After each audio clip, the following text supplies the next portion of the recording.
Hello everybody. Hello to Modification Nation to be more specific.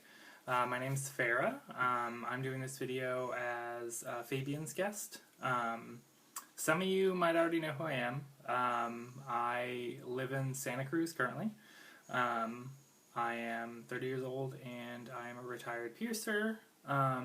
Sort of retired. I'm not kind of old enough to be retired, but I'm not currently doing that. As far as my modifications go, currently I have 5/8-ish lobes, double zero gauge conches, 5/8 nostrils, double zero gauge philtrum, 5/8 labret. My septum is technically double zero, but I don't wear jewelry in it. I haven't worn jewelry in it in quite a long time, but it's just permanently at that size. I also have my septral pierced, which you can kind of see.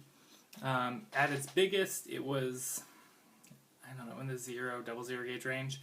I don't wear that big of jewelry in it anymore, obviously. I'm going to take these off because the glare is ridiculous. It's basically 14 gauge. I only wear like little fancy pieces of jewelry in it now. Piercings that I've had is a very extensive list, unfortunately. So my ears used to be 4 inches. My conches were 5/8, my flats were 1.25 inches. My lip, this is the second time I've had my lip done. At the biggest, it was at 1.25 inches. I've had my philtrum done, nostrils, cheeks, pretty much every piercing you can think of I've technically had. Modification-wise, I used to have 3D implants in my forehead. I had 2 sets of horns. I had domes in the front of my forehead. At one point I had transdermals. I used to have a heart under one of my eyes. I had a star in my temple. I used to have hearts in the backs of my hands. I used to have domes down the backs of my arms. I had a bunch of genital stuff going on. I have no implants. I have one implant. I take that back. I was about to say a half-truth. I still have a magnetic implant.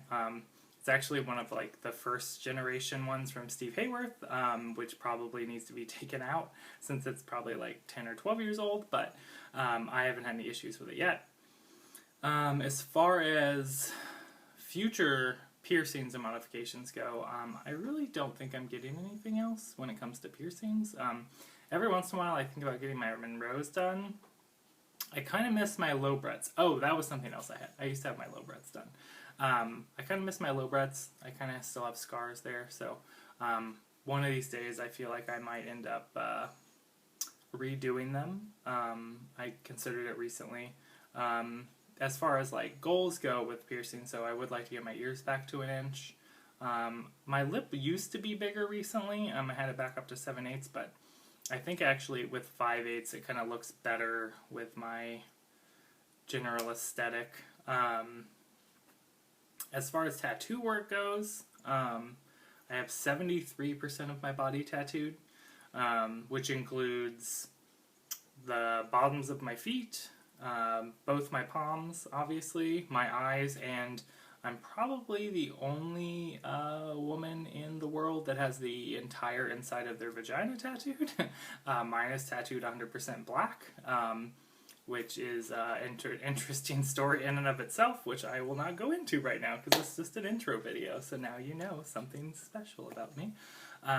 As far as the rest of my tattoos, I have both my sleeves completely done. I have my whole torso, except for a few pieces, like my breasts are 100% tattooed. I have my whole throat, my whole face, the whole top of my head is tattooed. Both of my legs are pretty much almost 100% covered. The only stuff that isn't tattooed currently is the bottom of my right foot and my back and my butt.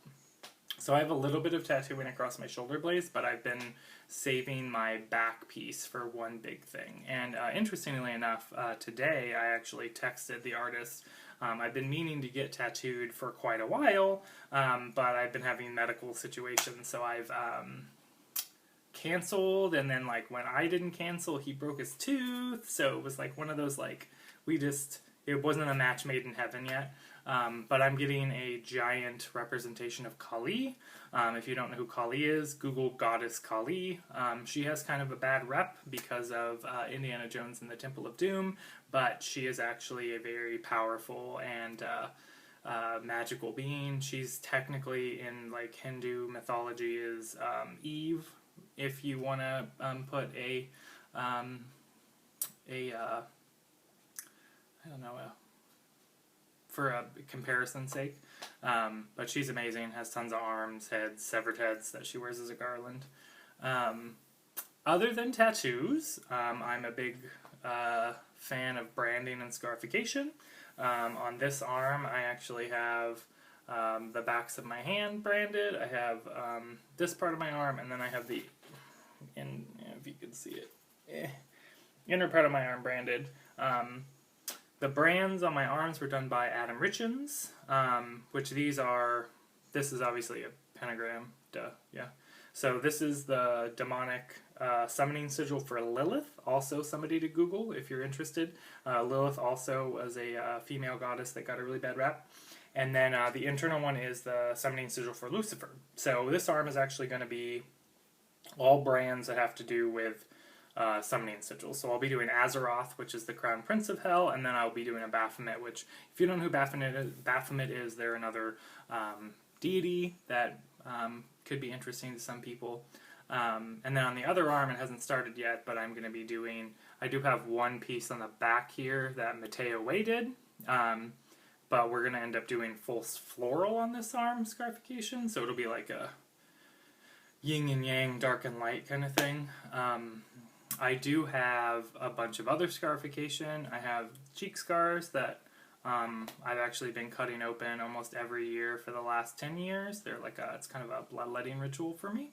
I have a giant brand on my chest. I have X Vegan X cut into one of my sides. I have a koi fish on the other side. So I have quite a few things done and planned. I do plan to do some more branding on the black on my face. I'm going to do like a mandala and something on my chin probably. Other than that, I mean, I don't really know what else to say. I didn't really have an outline prepared, but on a personal level, I work a retail job as a manager, surprisingly enough, given how I look. I'm also a performance artist, and I'll actually be coming out of retirement pretty soon. In the next month or two, I'm actually doing my first performance in a while, because I am Santa Cruz's premier bloodlet ritual drag queen. So I know, as you said, I know what you're thinking.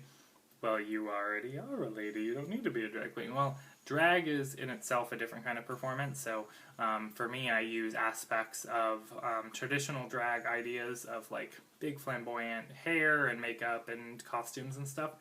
But then I mix body ritual, like suspension, cheek skewers, plate piercing, stuff like that, and other rituals. Like I've done kavadi and ball dancing and things like that, in sort of a more theatrical aspect, and put it all into one magical fuckfest. When they hired me, or when they asked me to perform, I did warn them that I might possibly offend or make someone faint, because there will probably be blood present. So if you're in the Santa Cruz area in the next month or two, once the information comes out, please come see me perform. I promise you, you will not be disappointed. You might be disgusted, but you will not be disappointed.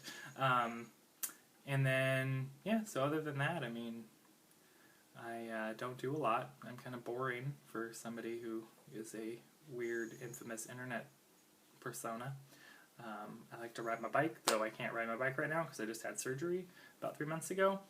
I like to sew. I'm pretty politically radical. I am moving towards the counseling aspect of my radicalism, of helping other people that have varying gender and sexuality identities than or what the heteronormative imperialistic patriarchy like to say is the norm or okay. So that's my next step, I guess. I'm trying to move in that direction. and we'll see where that goes. I feel like I'm going to end up performing a lot more because I think that's where my heart is. So you'll probably see a lot of that on the interwebs at some point. Me in fancy costumes, and I actually have makeup that will cover all of this. Though who wants to cover all this magic? But sometimes it's fun because then I can go as a normie. But that's all I have for you guys today. Thank you for having me, Modification Nation. Thank you for having me, Fabian. Have a good day.